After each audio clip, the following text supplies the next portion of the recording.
So I want to talk to you guys today about loving God. And I want to read a couple different translations for James chapter 1, verse 12. And the first one I'm going to read out of the easy to read version, the ERV. So it says, "Great blessings belong to those who are tempted and remain faithful. After they have proved their faith, God will give them the reward of eternal life. God promised this to all people who love him."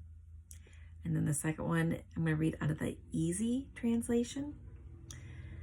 "Some people continue to trust God even when troubles happen. God will bless those people if they show that they really trust him. He will give them the gift which is life with him. He has promised to give this gift to all people who love him." So my question is, are you showing God that you trust him and that you love him? So to put this into perspective, like you in a relationship, and let's just say, okay, you are a husband and wife, and your spouse never showed any, had no action of love at all. They never said that they loved you. They didn't spend time with you. They didn't trust you. All those things that just make up for a good, healthy relationship. So, are you doing those things with God? Are you spending time with him? Are you getting into the word and seeking him, getting to know him, how he really is, how he truly is, according to the Bible? Not just what people say, because there's a lot of stuff going around of what people say that he is, because a lot of people don't believe how he truly is. The only way you're going to know that for sure is to get into the Bible and seek him yourself and read how he truly is. So God has done so much in our lives, just so much that we don't even realize. Like, he has saved us from so many things that we have no clue about. And there's so many things we don't know until we get to heaven and he reveals all these things to us. But are you showing him? You can feel in your heart that, yeah, I love God. But how would you feel if your spouse said that? Like, yeah, I love my husband, I love my wife, but you didn't show any interest in them and spending time with them, or just telling them, showing them how much you love them, how you want to spend time with them, not ignoring them, just assuming that, well, they already know.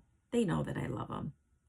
Because that's not good enough. Because if you're in that relationship, you're going to be miserable, because it always feels good to know that you are loved.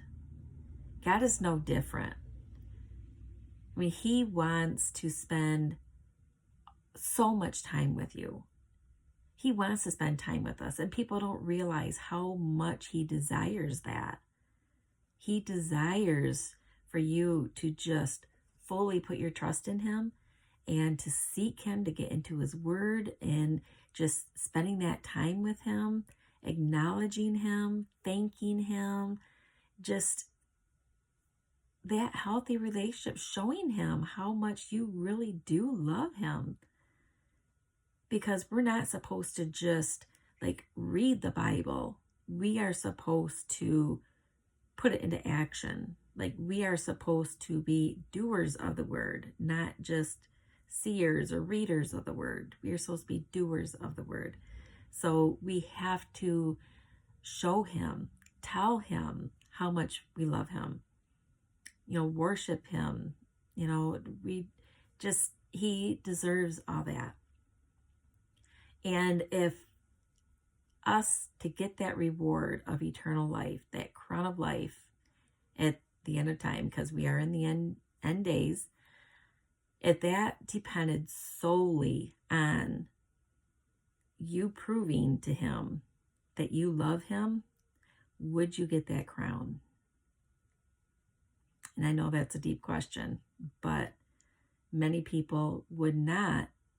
And I have to say that I wouldn't have either, because I was one of those that thought, well, God knows that I love him. Until I realized, wow, yeah, he deserves more than that, because he has been through so much with me and just has brought me through, oh my gosh, so much. And he deserves to know how much I appreciate him, how much I love him, how I just desire to seek him constantly. He deserves that, but he deserves that from all his children. And I mean, if that was solely on, dependent on if I got to heaven, I want to make sure that he knows exactly how I feel about him, how much I truly love him. And I want everybody else to have that as well. Because it's kind of scary that, so many people assume that they're getting to heaven just because they're a nice person, and that's not the case. That does not get you to heaven. A relationship with God is what gets us to heaven. Those who prove that they love him. That, like in that verse, that they show that they really trust him, that they really love him. And a lot of people, they may think, well, God's never really been there for me. He's put me through so much. God does not do that. God does not tempt people. That is from the devil. And actually, I'm going to read in the study Bible about this verse of chapter 1, verse 12. So it says, God's crown of life is not glory and honor here on earth, but the reward of eternal life, living with God forever. The way to be in God's winner's circle is by loving him and staying faithful even under pressure. And people who live for God often wonder why they still have temptations. Does God tempt them? God tests people, but he does not tempt them by trying to seduce them to sin. God allows Satan to tempt people, however, in order to refine their faith and to help them grow in their dependence on Christ. We can resist the temptation to sin by turning to God for strength and choosing to obey his word. So by getting into his word, you're going to learn how God truly is and know that, he has warned that, we're going to have trials and tribulations in this life. We are here on earth. We're not in heaven yet. We're going to have all sorts of trials, in all different seasons of our life. But he does not tempt us. That is Satan. And even Satan, he tempted Jesus as well, but we have to trust God and, stay faithful to his word and, get into his word, get to know him. And this is where it benefits to get to know him, because, if people are really going through it, or, they could be like sick or whatever, they could think, oh, God put this on me as a punishment. No, he does not do that. And by getting into his word, you're going to learn that God does not work that way. So, just stay focused. Stay focused on God. Show him how much you love him. And just like, when Jesus called Peter out of the boat, and, as soon as Peter took his eye off from Jesus, he started to sink.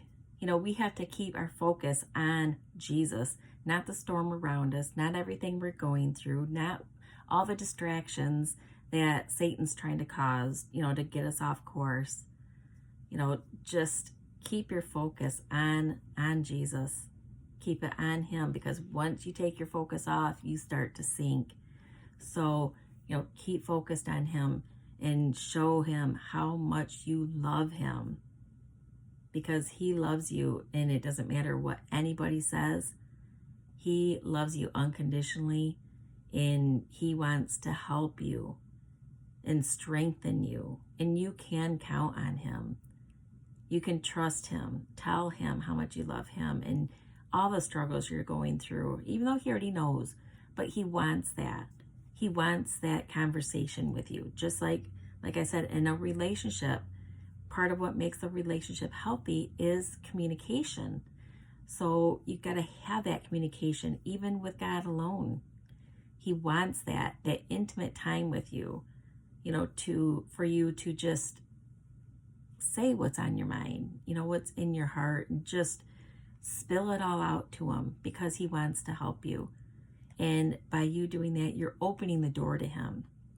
But if you're not wanting that connection with him, you're keeping the door closed. So, and he's not going to pursue you. He's not going to he is a gentleman. He's not going to push himself on you. If it's something you want, seek him, because he is waiting for you. He's waiting to have that conversation with you, to talk to you, and just get bonded with him. Show him, prove to him how much you love him, because that's something that you would never regret doing, ever. And you will guarantee that crown at the end for your reward. So just stay the course. Keep looking up. Stay strong. I know it can be hard. Whatever you're going through, it can be hard. But keep focused on him and stay strong. Keep looking up. Bye.